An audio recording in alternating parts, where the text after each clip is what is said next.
This morning for you on Daybreak, 2.5 years after the duck boat tragedy in Branson. Those vessels are coming back to Southwest Missouri.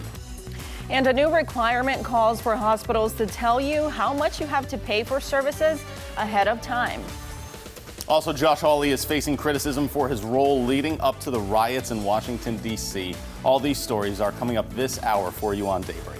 Good morning and thanks for starting your day with us. Today is Friday, January 8th. I'm Jennifer Abreu. And I'm Joe Morano. A lot to get to over the course of the next hour for you, but once you're done with us, you know, you're setting off on your day, and then it's pretty much the weekend, right? It is pretty much the weekend. I think it starts right now, Joe. I would say, I think everyone's mood is just a little bit better on a Friday morning. Always like that on Daybreak, right, TJ? Just elevated. I'm just so happy, guys. I cannot wait. But you're always so happy, TJ. It's always Friday feeling when TJ's around. Always up in the energy around here. Yeah, for sure. I love it. You guys get this way driving into work on a Friday? I feel like I just get this kind of reinvigorated feeling, like it's we're making it through. We're almost through another one. I'm still waking up. I'm still waking up.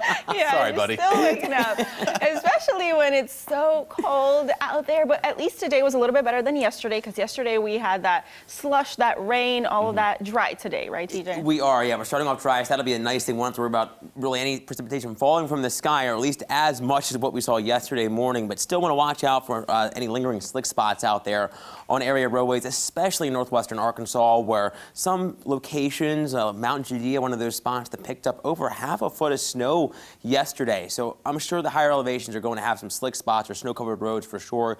So just travel with some caution out there. I think we'll be fine for the evening commute. But again, those harder hit spots could have some issues. So just make sure you're taking it easy. In Springfield, seeing that cloud cover, and we're going to see a lot of that around today. We're not going to really clear out behind this boundary system as another disturbance works on through the atmosphere, which may be enough to bring a few flurries to the Ozarks. We'll have the clouds too as a result. Temperatures are in the 20s and 30s, and we're really not going to warm up much. Only going to get back into the middle 30s in our wagging and walking forecast. Say hello tomorrow. We're back into the middle 30s. We'll talk more about what we can see this weekend in just a little bit, guys. All right, TJ, thank you. Happening now. Police need your help finding this missing 15-year-old. Kobe Hall was last seen yesterday morning in Ozark. He was carrying a black backpack and wearing yellow shoes. Kobe doesn't have a car, and officers don't know where he's headed. If you see Kobe, call authorities right away.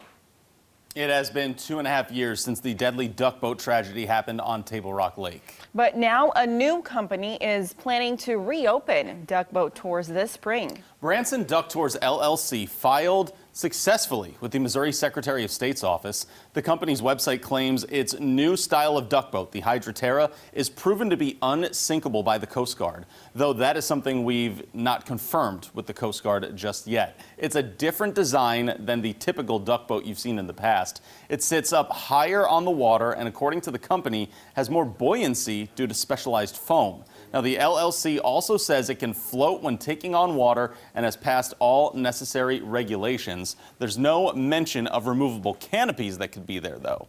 The company is looking to hire boat captains, tour guides, and managers. The website says the owners were heartbroken by the 2018 accident that killed 17 people, but says Duck Tours offer a wonderful experience for Branson tourists. And some medical coverage for you this morning. A new requirement calls for all hospitals operating in the U.S. to tell you how much you have to pay for services ahead of time. The Centers for Medicare and Medicaid's price transparency rules is trying to make it easier for consumers to shop and compare prices throughout hospitals. It started at the first of the year. You should be notified in one of two ways: either a comprehensive machine-readable file with all services, or in a display of services in a consumer-friendly format there. Cox Health allows patients to estimate the costs of its procedures based on their own insurance plans or for uninsured patients. As you can see, there's a list of services to select from, separated into categories in order for you to get opinions and to get estimates. Mercy Hospital is evaluating its ability to meet the requirements of the regulations. We'll have more information on that once it's prepared for you to be able to take. Moving on to some political coverage for you, junior Missouri Senator Josh Hawley is facing criticism from people around the country for his objections of the presidential election results before and after those riots that happened Wednesday. Over 35,000 people have already signed a petition on change.org demanding Hawley resign. Our political analyst, Dr. Brian Calfano, says Hawley did have a right to object to the certification, but that the timing wasn't right. Hawley did have some kind of fairly feasible argument to make. It just happened at a time and in a set of circumstances that were just not good for his overall reputation at this point. Dr. Calfano says there were other factors that played into this, though, than just the objections, such as President Trump's speech to those protesters earlier in the day and a message later in the day telling them he loved them and that they were special.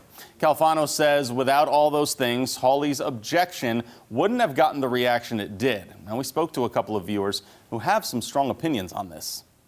My opinion is that Hawley might be thinking of his own personal gain, and maybe he's not truly speaking from his heart right now. He's speaking from his best election and political interest in the future. A lot of conservatives, we kind of feel like we were steamrolled over. A lot of people are feeling marginalized. A big part of that comes from just feeling like you don't have any sort of a voice or say in any of it anymore. Senator Hawley gave a statement yesterday saying, "I will never apologize for giving a voice to the millions of Missourians and Americans who have concerns about the integrity of our elections. That's my job, and I will keep doing it." Josh Hawley also had a book deal pending with Simon & Schuster. The company canceled that yesterday. Hawley called it an assault on the First Amendment, and he was promising to take it to court, Jen. We'll keep an eye on that and see how that develops. Right now, let's get a check of our forecast with TJ. A little bit quieter this morning, guys, for sure, in our Daybreak Live drive. Not going to have really any concerns, at least here in the metro. That'll be a different story in some parts of the viewing area, like in northwestern Arkansas, where we saw a lot more snow. I'm sure you've heard of a Game Boy, but have you heard of a Forecast Boy? Throw this game in. Let's see what happens. We're going to check this out. Temperature's going to climb back into the 30s this afternoon. Going to be a colder day, that's for sure. We'll talk more about how long this cold sticks around and when the warmth streams back in just a couple of minutes. Stay with us. From Color 10 Ozarks First, Jennifer Abreu, Joe Morano, and weather with meteorologist TJ Springer. This is Color 10 News Daybreak.